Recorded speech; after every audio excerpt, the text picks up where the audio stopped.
Bagaimana kabarnya semuanya? Sehat semuanya? Alhamdulillah sehat, Pak. Alhamdulillah sehat. Apa tema yang akan kita kasih di pagi hari ini? Temanya apa? Tentang Hakikat manusia.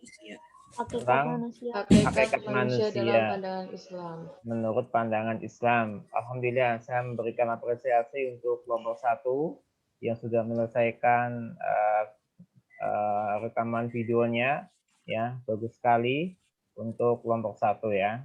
Nanti disusul untuk kelompok berikutnya, kelompok 2 dan seterusnya. Dan sedikit untuk tambahan ya, untuk kelompok berikutnya nanti mohon semuanya mahasiswa menggunakan seragam jas UMP. Seragam jas UMP ketika presentasi, begitu ya? Paham ya?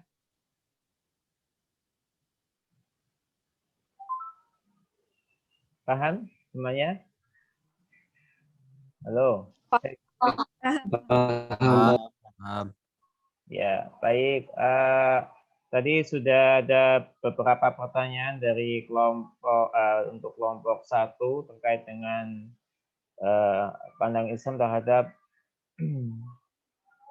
terhadap apa namanya manusia menurut pandangan Islam. Baik, coba saya ingin kelompok 1 dulu ya. Kelompok 1 siapa saja hari ini? Kelompok Saya Pak Faiz Kanada Fianda, Firania Faiz. Rizky. Oke, Faiz sudah masuk. Yang lainnya? Faiz, kemudian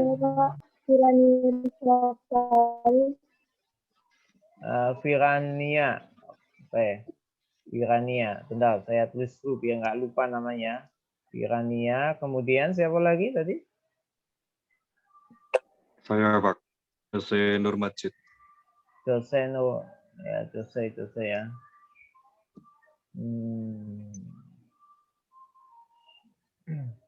Faira, Jose, kemudian siapa tadi? Faisca. Itu siapa lagi satunya? 3 ya? Iya Pak, hanya 3 orang. Hanya 3. Baik, saya lihat dulu beberapa pertanyaan ya. Pertama, mengapa tokoh Socrates berpendapat bahwa manusia sebagai hewan yang bermasyarakat ya? Jadi secara apa namanya? Secara fisik memang manusia itu memiliki kesamaan dengan hewan. Memiliki fisik, memiliki indera gitu ya, memiliki fungsi-fungsi indera mata, telinga yang memiliki fungsi yang sama dengan manusia. Ya, untuk makan ya, mulutnya untuk mendengar, telinganya untuk melihat, matanya itu adalah unsur-unsur basyariah. Karena apa? Manusia itu terdiri dari 2 macam itu. Yaitu unsur-unsur basyariah. Basyariah itu terkait dengan fisik bagaimana hewan. Dan unsur-unsur insaniah ya, ini perlu Anda ketahui bahwa manusia itu memiliki 2 unsur insaniah dan unsur basyariah. Adapun unsur insaniah inilah yang kemudian membedakan antara manusia dengan hewan ya, bahwa manusia itu memiliki fitrah, bahwa manusia itu memiliki hati, bahwa manusia itu memiliki akal, bahwa manusia juga memiliki nafsu walaupun sebenarnya sama ya, hewan juga memiliki nafsu sama, manusia juga sama memiliki hawa nafsu. Lalu manusia juga memiliki potensi atau memiliki fitrah bermasyarakat, bersosial ya dengan sesama manusia. Maka kemudian tokoh Socrates berpendapat bahwa manusia itu ya sebagaimana layaknya hewan yang berkoloni dengan kelompoknya. Misalnya Anda melihat ada apa namanya, kalau di mana di Afrika itu kan ada koloni zebra ya, bersama dengan zebra itu ya, hidup bersama dengan satu jenisnya ya. Kemudian apa namanya, burung ya, kui apa namanya, itu juga berkoloni dengan sesuai dengan dengan apa namanya kelompoknya, ya, penguin dan sebagainya itu ya. Manusia juga sama, manusia itu hidup bersama dengan manusia. Maka inilah yang dimaksud dengan manusia adalah hewan yang bermasyarakat. Tetapi kita sendiri sebenarnya dalam konsep Islam ya bahwa manusia itu memang berkoloni. Ya nanti akan kita kaji nanti ya di mana itu di slide nanti insya Allah akan dikaji. Kemudian yang berikutnya, bagaimana pandang Islam terkait dengan fenomena seperti Maryam yang melahirkan tanpa merasakan dirinya hamil atau dia hamil padahal tidak direncanakan. Jadi manusia itu terbagi menjadi 4 macam ya. Ini saya coba tanya ya. Ada manusia yang hidup tanpa adanya seorang laki-laki dan perempuan, nggak ada suami, nggak ada istrinya. Siapa itu, Mbak Dinda? Mbak Dinda, siapa? Manusia jenis yang pertama, diciptakan oleh Allah tanpa adanya laki-laki dan perempuan. Adam. Nabi Adam alaihi salam. Allah menciptakan Nabi Adam secara langsung dari bahan-bahan tanah yang diambil dari seluruh penjuru dunia. Sehingga apa? Sehingga keturunannya Nabi Adam pun memiliki ciri khas tersendiri. Ya, ciri khas tersendiri. Jadi Allah mengambil, gampangannya itu seperti kita menggenggam ya, menggenggam apa namanya tanah, di mana unsur-unsur tanahnya ini terdiri dari apa yang ada di seluruh penjuru bumi ini. Maka anak cucu Nabi Adam itu bermacam-macam itu. Ada yang sawo matang, ada yang hitam, ada yang putih, ya rambutnya, kemudian kulitnya. Ya, ini memiliki perbedaan antara satu daerah dengan daerah yang lainnya. Ini adalah manusia yang pertama diciptakan tanpa adanya seorang laki-laki dan perempuan. Kemudian Mas Fatih Abdul Ghani, ada seorang manusia yang diciptakan oleh Allah tanpa adanya seorang ibu. Siapa itu? Hanya seorang ayah saja atau seorang laki-laki saja. Siapa Mas Fatih Abdul Ghani?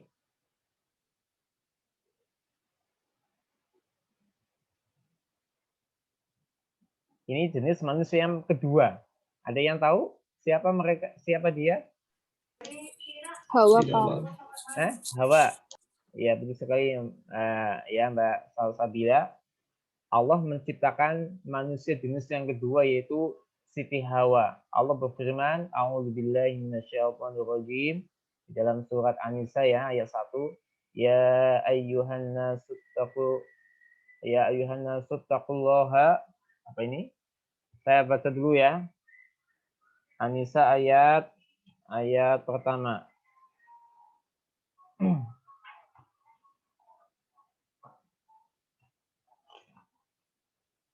Ya ayuhan nasu taqu rabbakumul ladzi khalaqakum min nafsin wahidah. Ya. Wahai manusia, bertakwalah kalian kepada Rabb kalian yang telah menciptakan kalian dari diri yang satu, min nafsin wahidah. Diri yang satu itu adalah Adam. Wa khalaqa minha zaujaha. Dan Allah menciptakan minha itu darinya, dari Adam, zaujaha yaitu pasangannya. Maka Hawa ini diciptakan dari bagiannya Nabi Adam, yaitu tulang rusuknya Nabi Adam alaihi salam. Maka menjadilah manusia jenis yang kedua, yaitu manusia yang diciptakan dari laki-laki tanpa adanya seorang perempuan. Ini jenis manusia yang kedua.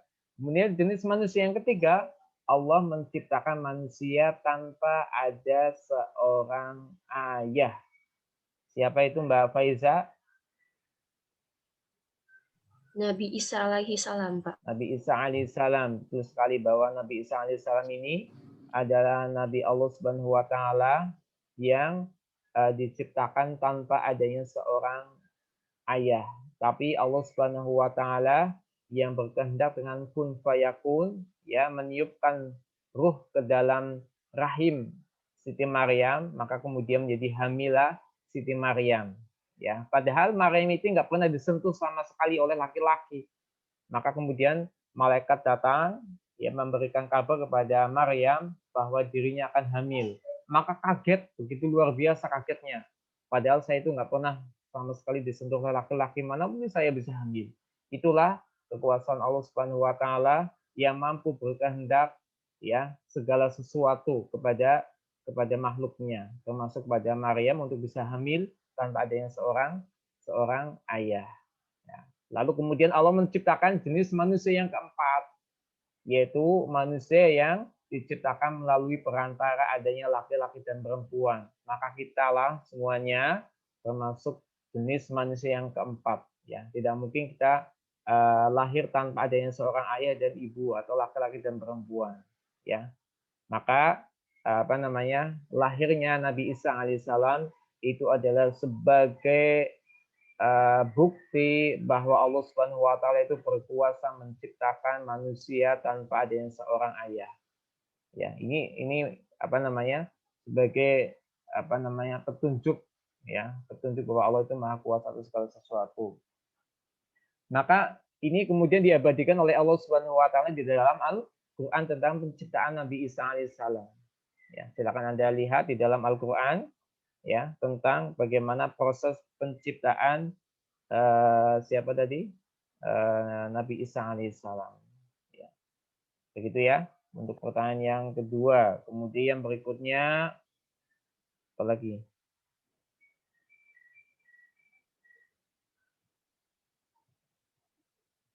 Jadi bukan dari jin ya, Mbak, ya. Jadi lahirnya Nabi Isa alaihissalam itu bukanlah dari jin. Kemudian ini ada tambahan, sedangkan banyak orang awam menghubungkan kalau anak itu titipan dari jin, bahwa jin mengambil calon bayi itu, ya, dari ibu untuk dipindahkan ke ibu yang lain. Ya, mungkin ini adalah fenomena sekarang, ya. Fenomena sekarang itu mungkin ada sihir, ya, ada seseorang yang tersihir kemudian mengambil janin kemudian dipindahkan ke yang lainnya. Wallahu alam.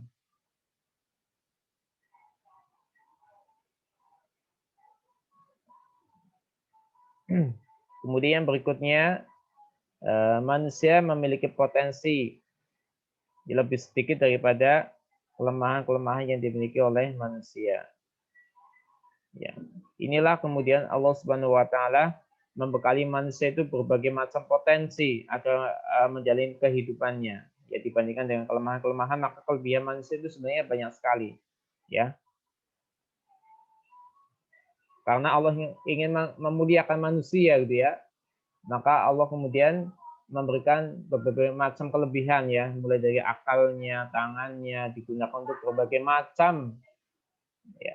Kalau kita lihat hewan-hewan kan hanya digunakan untuk hal-hal tertentu saja sesuai dengan fitrahnya, ya. Kalau kita tangan ini untuk bermacam-macam ini, ya, tangan manusia itu bisa bermacam-macam digunakan. Inilah Allah Subhanahu wa taala memberikan kelebihan kepada manusia untuk memenuhi kebutuhan hidupnya.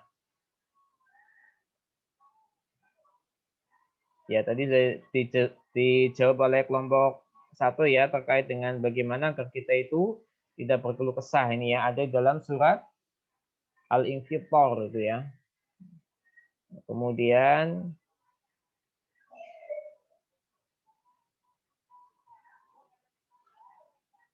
ya, jadi kelompok ini pertanyaan yang terakhir.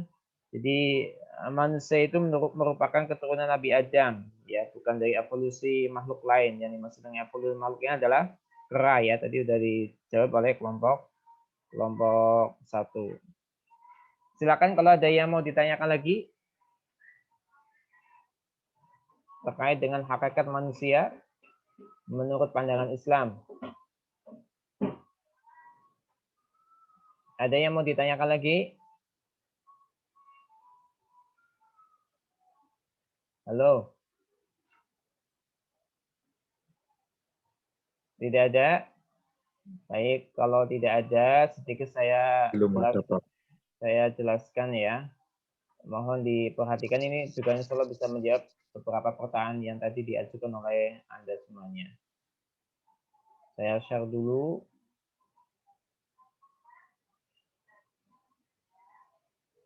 Bisa dilihat atau belum? Sudah, Pak. Baik. Ya, Sudah, Pak. tentang hakikat Sudah, Pak. manusia menurut pandangan Islam. Ya, ini menurut ilmuwan ya. Ilmuwan yang dikenal dengan Charles Darwin bahwa manusia itu berasal dari kera yang berevolusi, yaitu senantiasa mengalami perubahan dari perubahan yang sederhana menjadi kompleks, menjadi sempurna gitu ya, baik dari fisiknya maupun kemampuannya. Dari fisiknya, menurut Charles Darwin bahwa manusia itu berasal dari kera yang memiliki ekor gitu ya. Ekornya di mana nih? Nggak kelihatan ya ekornya. Ekornya hilang gitu ya. Berevolusi dari kera yang tadinya berjalannya seperti ini gitu ya, kemudian agak berdiri sampai tegak berdiri. Ya, ini ditunjang oleh ditemukannya beberapa fakta ilmiah, ya, yaitu berupa fosil-fosil dari manusia purba. Ya, ada Meganthropus, ada Pithecanthropus, ada Homo sapiens, kemudian ada apa namanya jenis-jenis manusia yang lainnya. Ya. Bagaimana menurut Mbak Nadia? Anda sepakat nggak dengan pendapat Charles Darwin bahwa kita ini adalah keturunannya dari kera, Mbak Nadia? Paham, Pak. Ya, pertanyaan saya Mbak Nadia, Anda sepakat nggak dengan teori Darwin ini bahwa Anda itu berasal dari kera? Untuk kapasitas otak saya sedikit sepakat, Pak, tapi untuk perwujudan saya sedikit kurang sepakat, Pak. Sedikit kurang sepakat, berarti lebih banyak sepakatnya ya, Mbak Nadia. Betul, Pak. Alasannya Sama apa, kurang Mbak sepakat juga, Nadia? Pak. Alasannya Mbak Nadia. Alasannya saya sih untuk perwujudan saya rasa kurang masuk akal saja sih, Pak. Jadi untuk kera itu bisa sampai menjadi manusia, saya rasa kurang bisa diterima saja sih. Iya, ada beberapa pertanyaan untuk membantah teori ini. Yang pertama, kalau kita ini manusia ini berasal dari kera, mengapa sampai sekarang itu masih ada kera yang berkeliaran di hutan? Begitu ya. Apakah mereka mengalami evolusi? Kok masih biasa itu? Masih kita temukan kera di hutan gitu ya. Mengapa dari dulu ya masih ada kera seperti itu? Ini yang pertama. Kemudian yang kedua, kalau manusia itu mengalami evolusi, apakah kita sudah berhenti sampai di sini evolusi manusia? Yang dahulu manusia itu jongkok, kemudian sampai berdiri, nanti mungkin 1000 tahun yang akan datang manusia mau berjalannya seperti apa? Apakah dengan salto ke belakang, begitu ya? Atau bagaimana ini? Ya. Kemudian yang selanjutnya, mungkin betul bahwa manusia mengalami perubahan-perubahan, yaitu perubahan dari kemampuan itu ya, yang dahulunya itu hidupnya sederhana, kemudian sekarang berbagai macam kemampuan dimiliki oleh manusia. Yang dahulu itu manusia itu rumahnya di gua, kemudian membuat rumah sendiri, kemudian sampai akhirnya membuat gedung sampai bertingkat sampai puluhan gitu ya. Itu kita yakini kebenarannya bahwa manusia itu memiliki kemampuan yang senantiasa meningkat dari setiap zamannya. Tapi kalau dari fisiknya, justru manusia itu mengalami penyusutan gitu ya. Dahulu Nabi Adam alaihissalam itu sampai 30 atau 60 hasta itu panjangnya ya. Kalau Anda ukur itu ya, hasta kita itu 60, berarti panjang sekali kita ini. Dahulu Nabi Adam alaihissalam itu panjang sekali. Tapi setelah bertambahnya zaman sampai kepada generasi Rasulullah itu manusia itu mengalami penyusutan usia dan juga penyusutan fisik. Kalau dahulu itu manusia itu sampai ratusan tahun, bahkan bisa sampai ribuan tahun usianya. Nabi Nuh alaihissalam usianya sampai ribuan tahun. Ya, fisiknya Ya, ada kaum Ad, kaum Samud itu fisiknya besar-besar sekali. Nabi Adam alaihissalam itu sangat besar sekali. Tapi ketika zaman Rasulullah SAW, manusia itu semakin pendek, usianya pun pendek-pendek, ya 70-80 tahun sudah habis usianya. Ya, mungkin untuk fisiknya ya 170 sampai 2 meter itu. Ini manusia dari pandangan Islam begitu, mengalami perubahan dari fisiknya, ya. Tapi untuk untuk bentuknya, bentuk tubuhnya itu manusia tidak mengalami ya. Karena Allah Subhanahu wa taala membantah dalam Al-Qur'an. Ya. Laqad khalaqnal insana fi ahsani taqwim. Sesungguhnya kami telah menciptakan manusia dalam bentuk yang sebaik-baiknya. Ya, di dalam bahasa Arab khalaqtu, laqad khalaqnal. Ya, khalaqna itu artinya adalah kami telah menciptakan. Tak berarti ini adalah fi'il madhi. Fi'il madhi adalah kata kerja bentuk lampau, sudah. Jadi manusia diciptakan itu sudah dalam keadaan sempurna fisiknya, tidak mengalami evolusi, ya, tidak mengalami evolusi. Begitu ya, Mbak Salsabila, bisa dipahami ya, Mbak Salsabila? Bisa, Pak.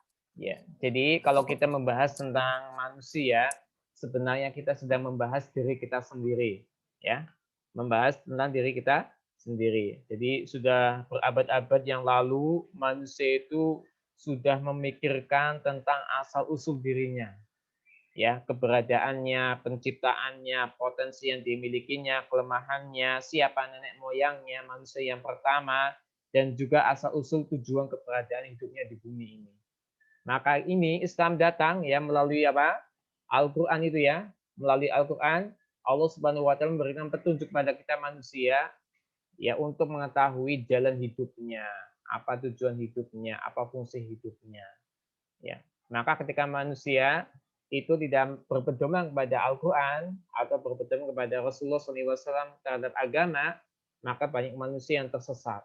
Ya, banyak manusia yang tersesat, terutama adalah tentang tujuan hidupnya, bahkan tentang asal usul dirinya gitu ya. Ya, jadi inilah kemudian Allah Subhanahu wa taala memberitahukan kepada kita akan kita telah diciptakan dari apa, mau kemana, apa tujuannya dan seterusnya.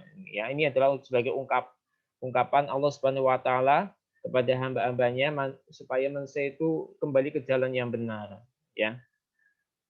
Baik, kita lanjut ke slide berikutnya ya. Masih bisa didengar, Mbak Mas, suara saya? Masih, Pak. Bisa, Pak. Ya, waktunya Masih, Pak. Masih. Oke. Jadi ini hakikat manusia menurut pandangan Islam ini ya. Jadi menurut Islam bahwa manusia itu adalah ciptaan Allah, tidak muncul dengan sendirinya atau ada oleh dirinya sendiri, tapi ada karena ada yang menciptakan, yaitu Allah Subhanahu wa taala sendiri. Jadi manusia adalah ciptaan Allah, ya, ini adalah hakikat wujud manusia yang sesungguhnya. Berkembang dipengaruhi oleh pembawaan. Jadi kita ini hidup ini dipengaruhi oleh bawaan kita, oleh lingkungan dan kecenderungan beragama. Jadi manusia itu hidup itu dipengaruhi oleh ini ya, oleh keturunan, oleh lingkungan atau oleh kecenderungan beragama, ya. Maka kemudian Allah Subhanahu wa taala membekali dengan jasmani, akal dan rohani sebagai potensi pokoknya, ya. Ya, baik. Ini unsur-unsur manusia ya. Unsur-unsur manusia, ada unsur-unsur basyariah. Basyariah itu adalah unsur-unsur fisik, ya. Berarti hampir sama dengan sebagaimana hewan, bahwa manusia itu memiliki fisik, fungsi yang sama dengan hewan. Ini kalau kita bahas semuanya mungkin nggak selesai. Silakan Anda baca di materi yang sudah saya share di OnClass ya. Tentang historis penciptaan. Tadi sudah ya, tentang historis penciptaan Nabi Adam, Hawa, kemudian Nabi Isa, dan juga kita manusia setelah yang termasuk jenis manusia yang keempat. Ya. Komponen-komponennya nanti akan kita jelaskan lagi, mekanisme tubuhnya, proses reproduksi dan indera ya, alat indera dan sebagainya. Kemudian unsur-unsur insaniyah itu fitrah, bahwa manusia itu memiliki fitrah beragama Islam. Ya. Kullu mauludin yuladu 'alal fitrah. Sesungguhnya setiap manusia itu dilahirkan dalam keadaan fitrah beragama Islam. Kemudian akal, hati, nafsu, dan seterusnya. Ya. Coba kita lihat di dalam Al-Quran ya, Allah menyebut manusia itu dengan berbagai macam julukan di dalam Al-Quran. Ya, Allah menyebut yang pertama adalah secara historis dengan Bani Adam. Ya, Bani Adam. Yang dimaksud adalah keturunannya Nabi Adam alaihissalam. Kemudian yang kedua secara biologis. Ya, itu disebut dengan bashar. Karena apa? Memiliki kesamaan dengan sebagaimana hewan ya. Fisik, kimia, biologisnya itu hampir sama dengan hewan. Ya. Kemudian aspek kecerdasan. Khalaqal insan, bahwa manusia itu adalah termasuk makhluk Allah yang bisa diajari. Ajari berbicara, ya. Kemudian akalnya ya digunakan untuk memikirkan hal-hal yang mungkin tidak, hal-hal yang akan datang gitu ya. Memikirkan tentang merancang sesuatu. Ini adalah karena kemampuan ini, kecerdasan yang dimilikinya.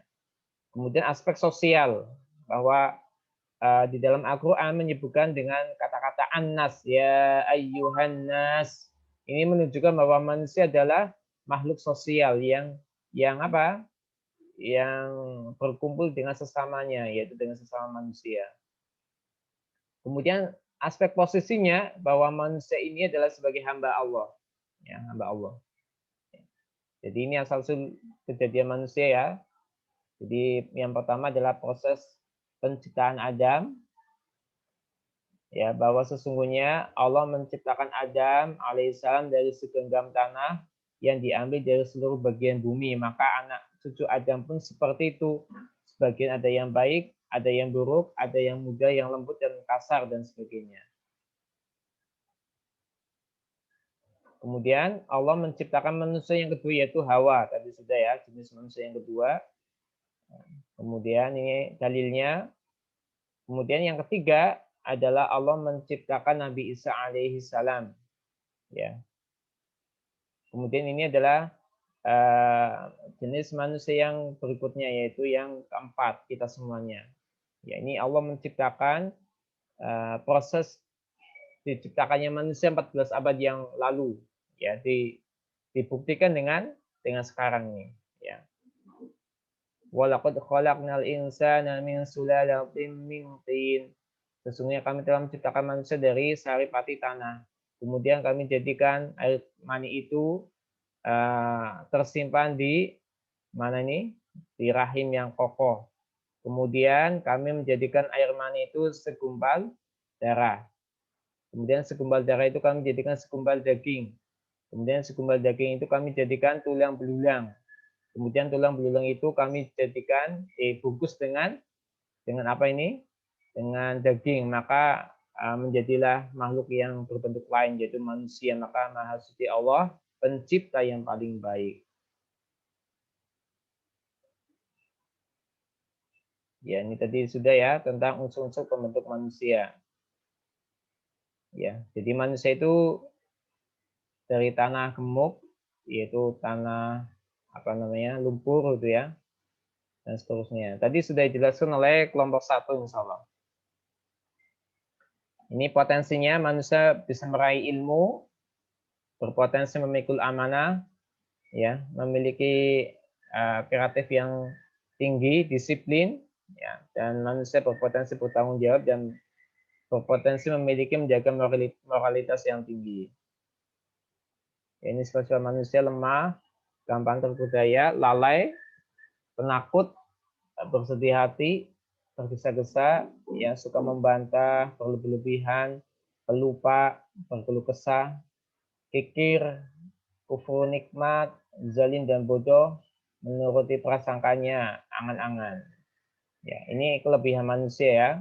Jadi manusia itu mampu berkreasi, ya, aspek ilmu, mampu belajar, menuntut ilmu dan sebagainya, memiliki kehendak dan pengarahan akhlak.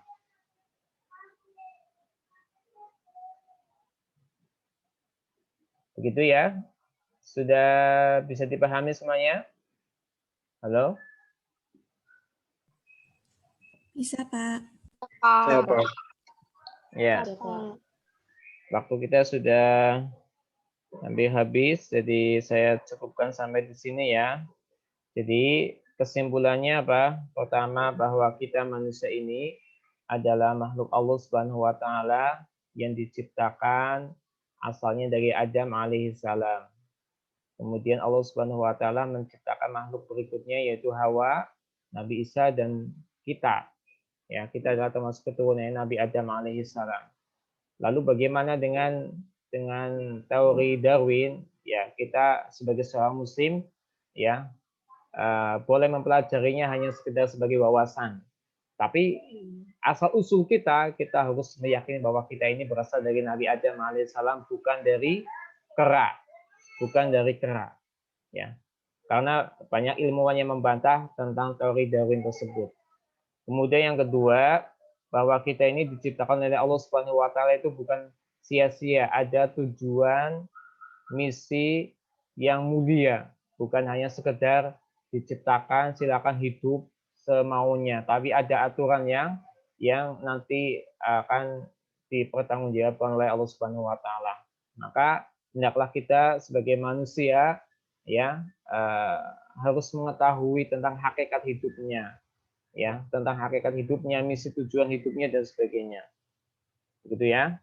Kemudian yang ketiga, bahwa Allah Subhanahu wa taala itu memberikan kepada kita itu berbagai macam potensi.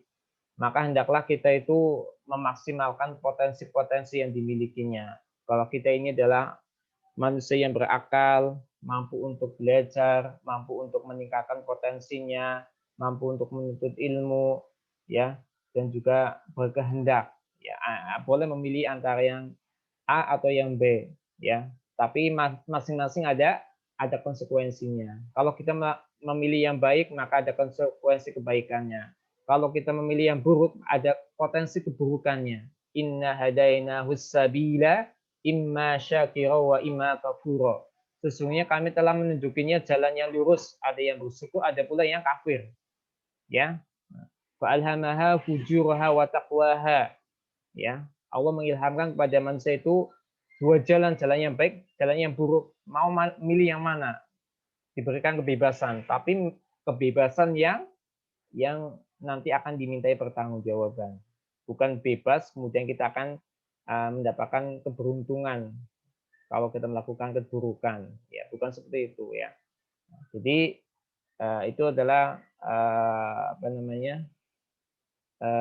kesimpulannya, bahwa setiap bayi yang lahir itu adalah dalam keadaan suci, maka orang tuanya lah yang mempengaruhinya menjadi Yahudi, Nasrani atau Majusi sebagaimana ia tumbuh dan berkembang sampai jadi kakek-kakek gitu ya.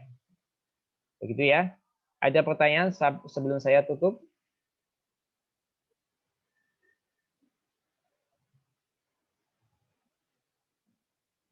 Tidak ada pertanyaan?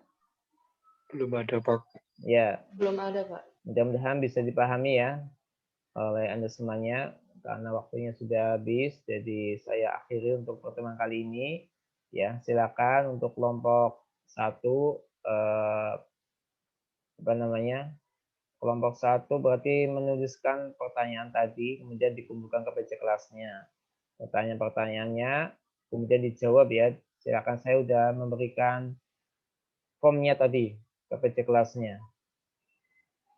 Demikian ya. Terima kasih semuanya ya.